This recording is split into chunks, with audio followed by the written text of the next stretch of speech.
Bondi. We're going to take some questions. Just remember, as I said in the beginning, this is ongoing. It's very active.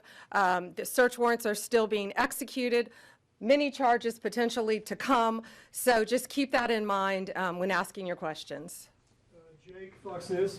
So you said it had been nearly 5 years, we all know that, and that you said there have been no new evidence. So can you say anything about the evidence that actually did lead to this arrest? And then secondarily, you're talking about additional charges possibly. Can you say what those you might be considering, or terrorism charges, or what? We can't discuss new charges, of course, yet, ongoing. But what I will say is this is why this was so incredibly important, more than any other case, is this is in our nation's capital where this happened. And now, thanks to the FBI, we know that this defendant was living just miles away from here in Virginia.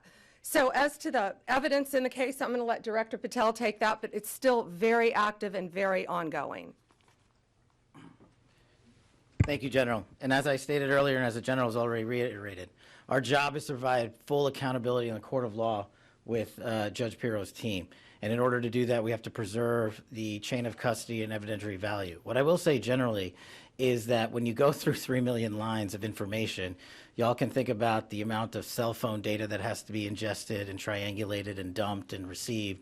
You also have to think of just sheer human ingenuity. We brought in a team of experts who were the best at what they do in their specific fields to reevaluate that evidence, to dive back in, and to not come back with a no for an answer until they had found the suspect. And when you develop evidence, you get a search warrant. And when you get a search warrant, you get an address. And when you get an address, you hit the house. And that's what we did.